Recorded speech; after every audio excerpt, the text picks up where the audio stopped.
Hola amigos, bienvenidos a Personajes y Testimonios TV, un espacio donde presentamos personalidades que impactan el mundo y contamos experiencias de vidas transformadas a través de la palabra de Dios. Hola amigos de Testimonios y Personajes TV. Como siempre, bienvenidos a esta nueva emisión. Hoy con una invitada muy especial.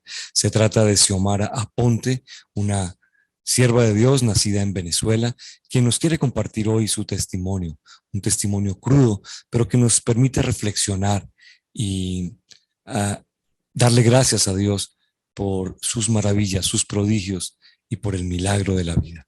Bienvenidos a esta nueva emisión.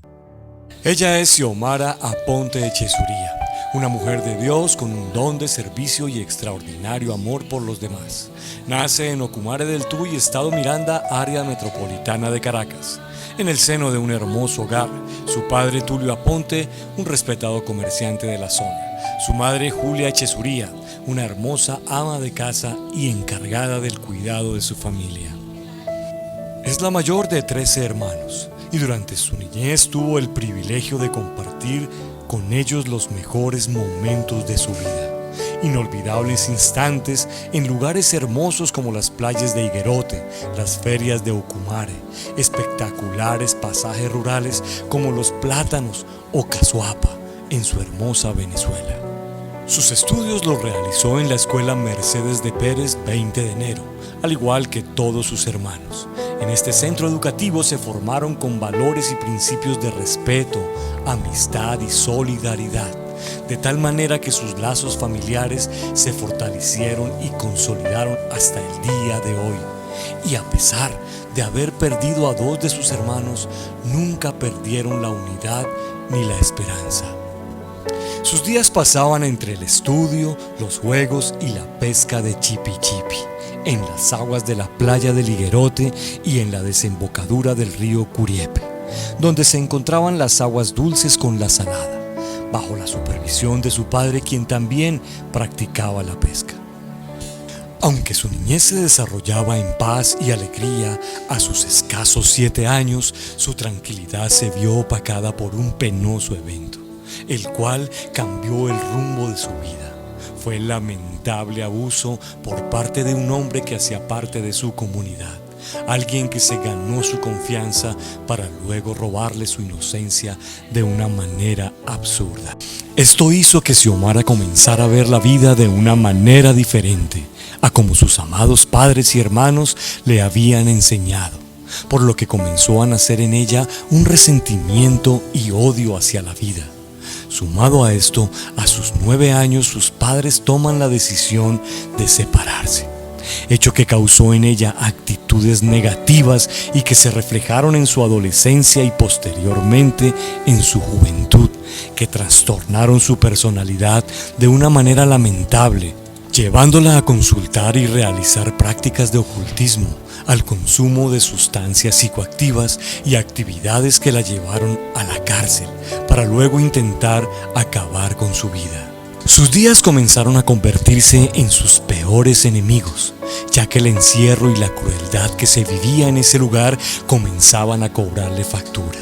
Mientras los días transcurrían, su vida se desvanecía cada instante hasta querer buscar la muerte. El rencor y el rechazo hacia su progenitora se convirtió en un aliado para consumirse cada vez más en su miseria. Las guardias y reclusas se convirtieron en su nueva familia, pero ya no para compartir los momentos de alegría en paseos en las playas del Higuerote o en las ferias de Ocumare o en los espectaculares parajes como los Plátanos o Cazuapa en su hermosa Venezuela. Tampoco las pescas de chipichipi en las aguas de la playa de Higuerote y la desembocadura del río Curiepe, donde se encontraban esas aguas dulces y saladas. Ahora sus actividades se limitaban a 4 paredes y una pequeña ventana, por donde pasaba un tenue rayo de luz en las celdas húmedas y tenebrosas de la cárcel. Sus paseos ahora eran en los patios de la penitenciaría y la pesca era la escasa comida y abrigo que podía conseguir en ese lugar de terror.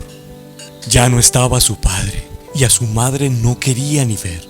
Se negaba el privilegio de ser abrazada por quien daba su vida por ella, a causa de su rencor y el dolor causado por aquel hombre que había irrumpido su inocencia sin permiso.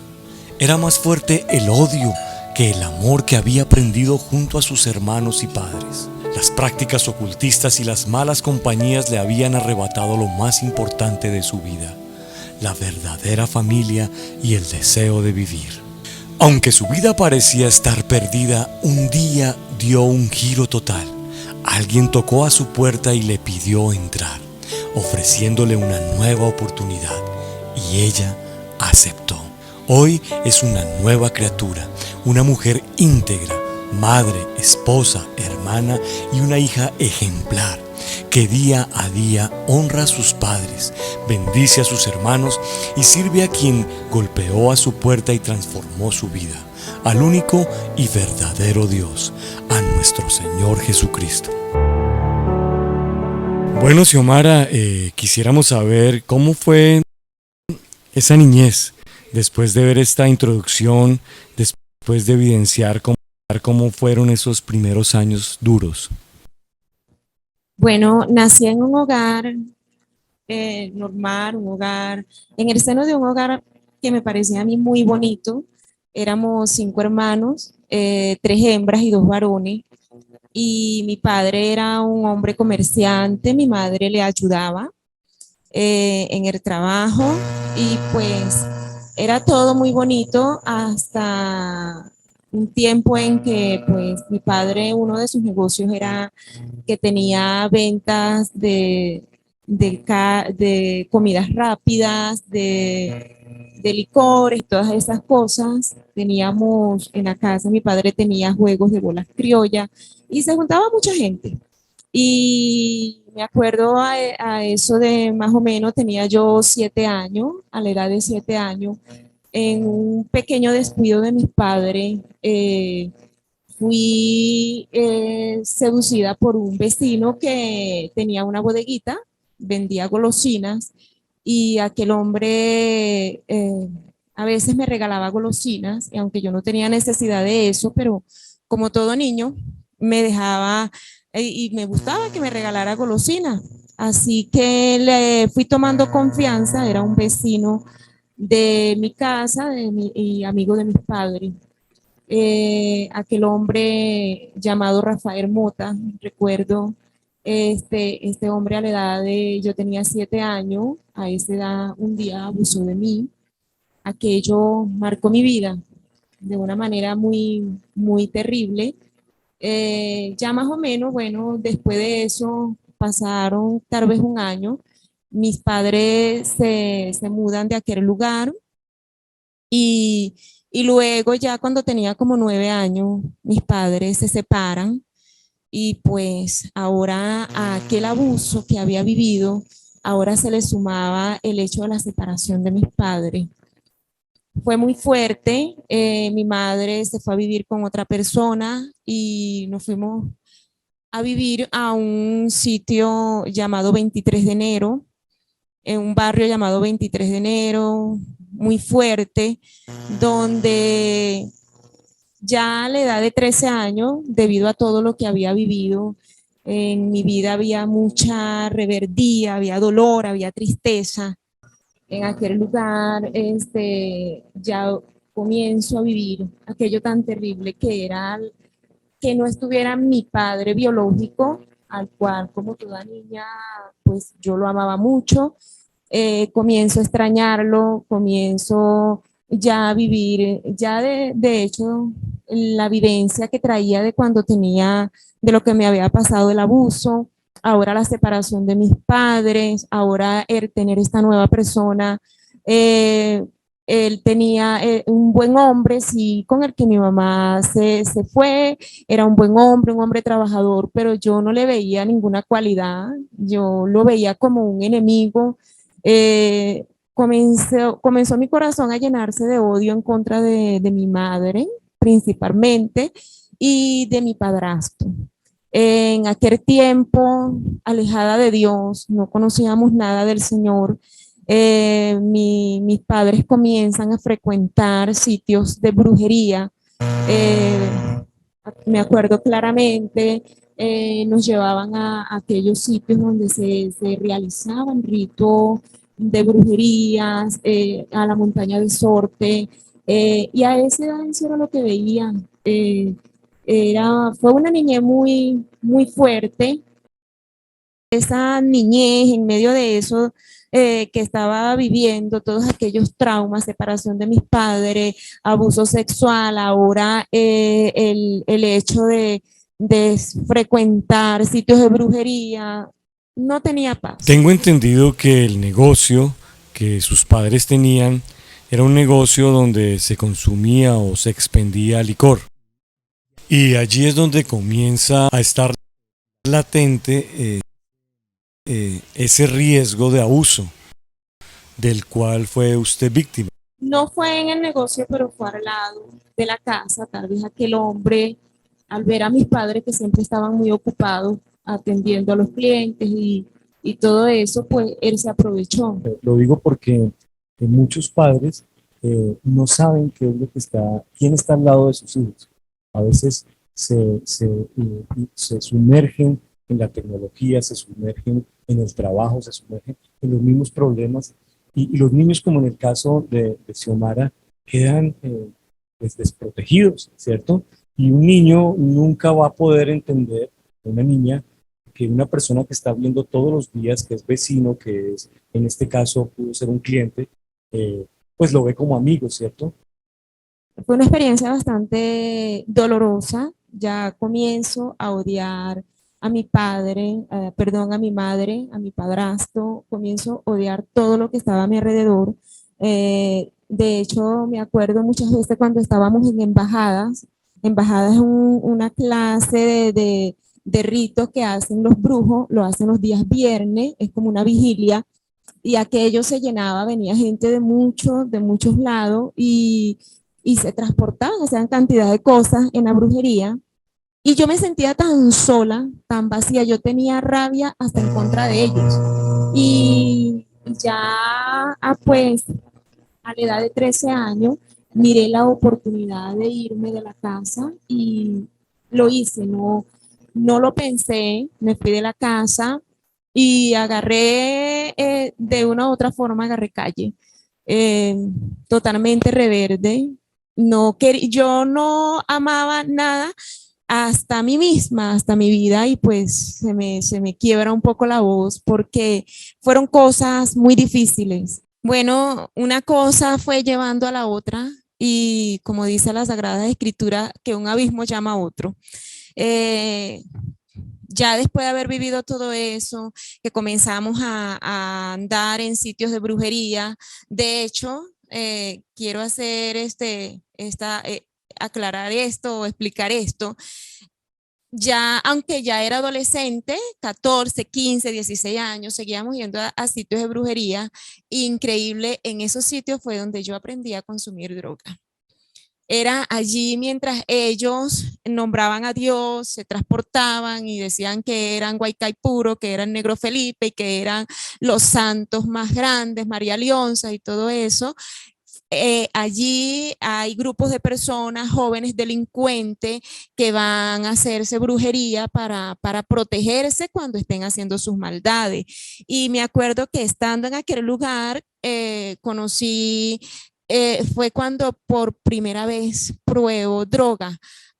Fui con aquel grupo de jóvenes con el cual no las pasábamos y ellos o fuimos a hacernos un trabajo de brujería con una cuestión que adoran allá que se llama la corte malandra. Y estando allí, prácticamente a uno le dicen, o sea, uno tiene que hacer aquellas cosas. Y fue así como mi vida fue cayendo, cayendo más y más. Íbamos a aquel lugar, es allí, como le decía, que es allí donde me enseñan a consumir droga a través de bebidas, comienzo a practicar aquello y salimos de ahí peor, peor a como estábamos. Yo después de eso, una de las últimas veces que fui a un sitio de eso, intenté suicidarme y estuve a punto de hacerlo, me iba a suicidar y me acuerdo que en aquel tiempo, aunque no conocía al Dios verdadero, al verdadero Dios, a la verdadera potencia, aunque no lo conocía, me acuerdo que era como si oía de un lado me decían no lo hagas, no lo hagas, y del otro lado me decían rápido, hazlo rápido. Y luego de ahí, ya casi a mis 18 años, debido a las andanzas pues, en las que andaba, eh, caigo presa. Caigo presa y es allí cuando a la edad pues de 17 años estoy en un retén de menores y cuando ya me falta un día para cumplir 18 años, me acuerdo que entró la feminista y me dice que Xiomara, te tenemos un regalo y el regalo era supuestamente de cumpleaños y aquella mujer me dice, mañana te vas de traslado, te vas para las grandes ligas. Era una forma sarcástica de decir que iba para una cárcel ya no de menores, sino esta vez ya una cárcel para mayores de edad. Y sí, ciertamente, al siguiente día recibo aquello, como a eso de las 9, 10 de la noche, llega la carta, la tarjeta de traslado y me trasladan como a las 10 de la noche, eran más o menos, en un carro donde iban trasladados, íbamos aquella noche, íbamos 6 personas, eran 3 hombres y 3 mujeres, y llegamos allá y aquello fue sumamente doloroso. Cuando llegamos a aquella cárcel, comenzar a entrar y oír a las demás presas gritando, pásenlas para acá, pásenla para esta celda. Era muy fuerte, fue muy fuerte, una experiencia terrible y sentía que me moría. Lo que más deseaba en aquel momento era estar muerta. Allá en ese lugar no hay esperanza de nada. Cuando a mí me llevaron a un sótano de aquella cárcel y mientras más bajábamos, yo sentía que mi vida se había terminado en ese momento. No, yo no tenía, ya mis sueños eran como muertos. Yo no tenía sueños de volver a salir. Y recuerdo aquella noche las mujeres gritaban, pásenla para acá. Lo que se vive en una cárcel es una cosa terrible.